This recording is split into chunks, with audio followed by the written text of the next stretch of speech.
All right? The households and the businesses also pay taxes into the government, and then the government buys stuff from businesses, and it makes payments to the households. So as a household, someday I'm going to be eligible, get Social Security. I'm going to get payments from the government, Social Security payments, right?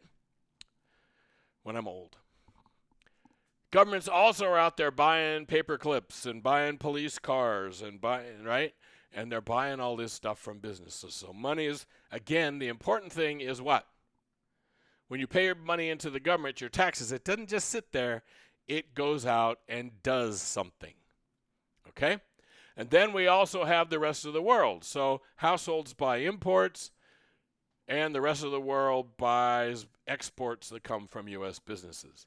So again, money's moving around. Some money's leaving the country, some money's coming into our country. All of this money is moving, and it looks all complex. It's really kind of simple, and we'll draw a somewhat simpler version of this graph in another second. But the idea is for the economy to work right, all this money has to keep flowing. It has to keep moving. Money that's sitting there is useless. Okay? It's got to keep moving. It's got to move. And again, the antelopes eat the grass. The lions eat the antelopes. The lions die, fertilize the grass. The grass grows. Okay? And it's antelopes. I had a student a couple semesters ago, had to fill in the blank, extra credit, the lions eat the blank. And this person wrote cantaloupes. And then I had an essay question on that test, and the person again used the word cantaloupes. Cantaloupes do not eat grass, and lions do not eat cantaloupes. It's antelope. Antelope, not cantaloupe. Okay? All right. So let's go back to the year 2000. Let's go back 25 years. Who had the biggest GDPs? Well, number one, USA, USA, USA. We're number one. Japan 2, Germany 3, UK, France. China was 5, but not, 8% of our GDP, blah, blah, blah, blah, blah. More countries. Italy, Canada. By 2012, so halfway between now and sort of halfway between 2000 and, right? U.S. is still number one, but China has gone from 8% of our GDP to more than 50% of our GDP. They just boom. Japan's there, still Germany's there. France has moved up. UK has moved down a little bit. Brazil has moved up. Italy's still there. Russia's moved into the list, and India's moved into the list. Okay? And again, BRICS, we need to remind ourselves of the BRICS. The BRICS are Brazil, Russia, India, China. You can see that in 2000, the BRICS weren't a big player in this. As time goes on, the BRICS become more and more noticeable in GDP in the world. Okay? So I don't have this cool graph going forward. I have a simpler graph. So here's, the difference between 2015 and 2025, but look at 2025. Who's number one? U.S. is. Who's number two? China is. Germany, Japan, India. So you can see this order shifts a little bit. China, India go down a little bit. We get to Canada. Brazil's still there. Russia's dropped a little. Brazil's dropped a little in the world order. South Korea's right there. All of a sudden, Australia, Spain, Mexico, and so on. Okay? Pretty exciting? Okay. So, there's a problem with this. And it's a pretty simple problem. It's the same problem we have, which we'll talk about when we're comparing states. How much does it cost to buy a house in India versus how much does it cost to buy a house in the United States? So our GDP is way bigger, but that doesn't mean necessarily we're getting more stuff because a dollar has more purchasing power in India than a dollar has in the United States. right? A dollar goes a lot further. There's a lot of U.S. citizens that go retire in places like uh, Costa Rica or Thailand because it's cheaper to live in those places than it is to live in the United States. The same money goes further. So we should adjust for that maybe. And adjusting for that, we get something called purchasing power parity, PPP, purchasing power parity. Okay? And so under PPP, China's number one, US is 2, India's 3, Russia's 4, sort of. It's hard to tell what Russia really is because stuff is going on, obviously, in Russia, Japan, all right? And so we have the Eastern European group, which is Russia's there. We have the Euro group, which is Germany and France right there. Then Brazil, the Asian countries, India, which is the Asian group, UK is there. All right. So, and again, if we're talking about BRICS, China, India, Russia, and Brazil are all right there. Okay. And we're looking at this, again, adjusted for cost of living. So it's cheaper to live in China than the US, sort of. It's cheaper to live in India. It's right? And so the adjusted for what it costs to live there is PPP. Okay, got that? Beautiful. Now here's the U.S. GDP 2025. This is the first quarter of 2025, broken down by function. So total GDP was $29 trillion. It's a lot, yes. I never seem to get my share of 29 trillion, but you know. Of that 29 trillion, consumption was 19.8 trillion. 68% of GDP is consumption. So the most important thing that makes our GDP go is households being out there and spending and spending and spending. So we spend a lot of time as economists looking at what consumers are doing. Are they spending? Are they not spending? Suddenly consumers as a whole are not buying houses where they were before, okay, for a variety of reasons. That tells us consumer spending might go down. If consumers are worried about inflation, that can affect them. If they're worried about their jobs, that can affect what they spend. So consumption is really important. Investment, GDP as gross, yes, gross product, domestic investment, gross private domestic investment, sorry. GPD as gross private domestic investment. This is buying factories, buying equipment is 18%. Government is about 17%. When the economy, the better the economy does usually, the higher investment goes relative to government. When the economy is doing poorly, the government sector will be bigger than investment. The fact that for a while these two have been about the same tells you, yeah, you know, the economy is good because investment is still high, but there's something going on here. And then we can look at exports and imports, and our net exports, see that there is minus 903 billion. So, yeah, the 12 months that ended the first quarter of 2020, we had a huge trade deficit, right? And blah, blah, blah, blah, blah. That's what our GDP looked like. Okay? Pretty exciting? Yeah, it's exciting. So here's a simpler way to look at that circular flow. Okay? So we have households and we have the businesses. I didn't write the businesses in down here, but right here, right, we have the businesses. So it's the circular flow. What happens in the circular flow? The households spend money, that goes right into the businesses. Okay? The households save, that goes into the financial system, comes out as investment. The governments pay their taxes, it goes into government. Government spends that money. Imports go out of the country. Export money comes into the country, right? So people who live in the United States go to England on vacation. People from England come to Vegas on vacation, or they go to Disneyland, right? Money's coming into the country and out of the country, and we've talked about that. Now, the important thing here is to look at this in terms of kind of where we are here, all right? screwed that up. Sorry. These things, consumption, savings, taxes, and imports, are money that's going out of the household. Do we got that? Consumption and savings and taxes and imports, leaving the household. Down here, we have consumption, investment, government spending, and exports, which go into the businesses. So we have money that's coming out and money that's going in.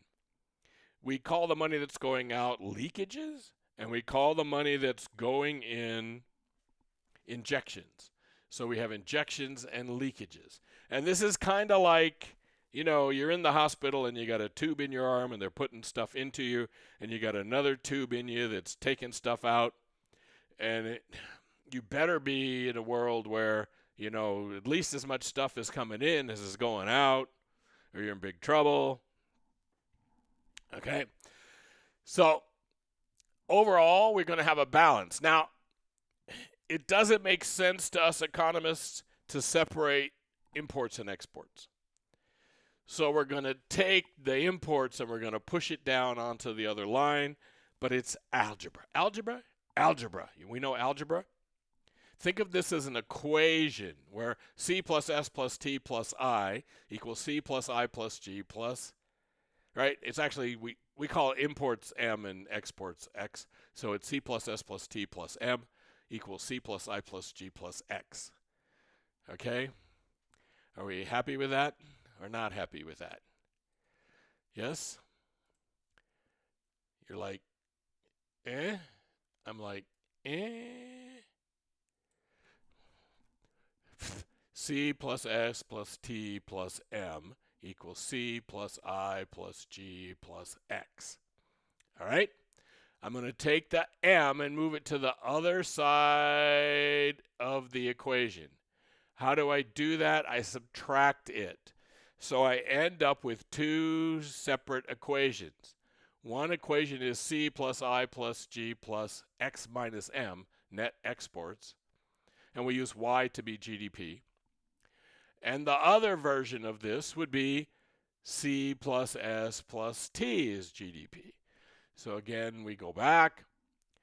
C, S, and T are GDP. C, I, G, and X minus the M is GDP. Okay? So we can figure out what GDP is that way. We have these equations, which are GDP. And mostly we're going to use GDP equals C plus I plus G plus NX, NX being net exports, which is X minus M. Okay? Pretty exciting, yes? You're like, no, this is exciting. So, again, we've already talked a little bit about what some of the issues are with GDP. Household production. If you clean your house and your neighbor cleans their house, none of that has any effect on GDP. But if you pay your neighbor $100 a week to clean their house, and they pay you $100 a week to clean your house, so you're cleaning each other's houses, and you're paying each other $100 a week. No, nothing's getting done that wasn't getting done before, but because we're paying for it now, GDP just went up by $200 a week. If we're cleaning our own houses, our houses are clean, nothing is affected in GDP. If we pay each other to clean each other's houses, you with me? If doing childcare at home versus having someone pay someone to do childcare, it's all, right? We're losing all that. And the biggest example historically of that has been farmers. So farmers grow a lot of their own food, right? My college girlfriend her parents were dairy farmers. They didn't just raise cows and milk. They were growing vegetables. They had chickens and pigs, and they ate that stuff. They didn't, right? And sell it. They ate it. So what do? We actually try to estimate the value of the food grown by farmers for their own use, and we put that into GDP.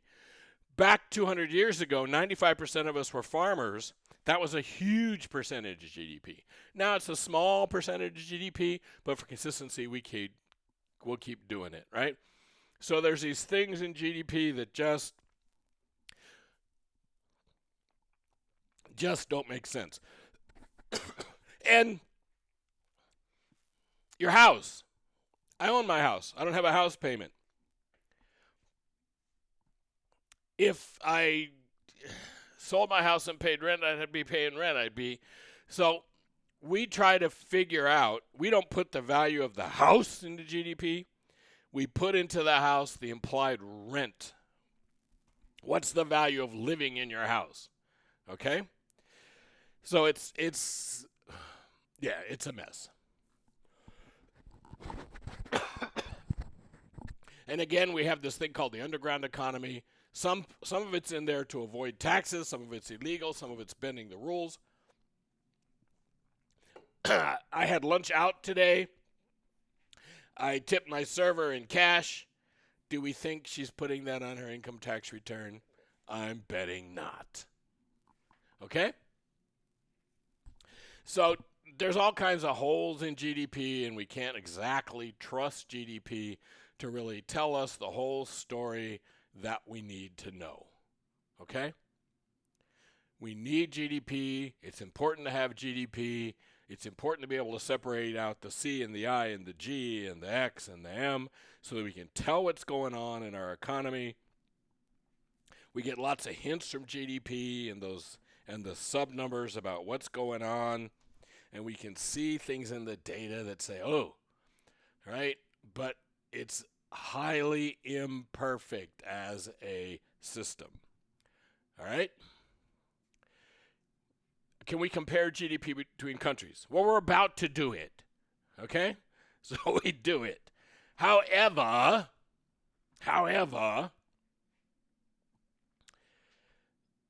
India has a way larger underground economy than we do. Russia has a huge underground economy. There's problems with comparing. And remember, too, that GDP is not about how happy we are. All right? So just because our GDP is bigger than France's GDP, and even adjusted, we'll talk about per capita, per person, are people happier than French people? Are people happier than people in Sweden or Norway or I don't know? Are we happier than people in Costa Rica? Are we happier than people in Japan? Are we happier than people in Korea?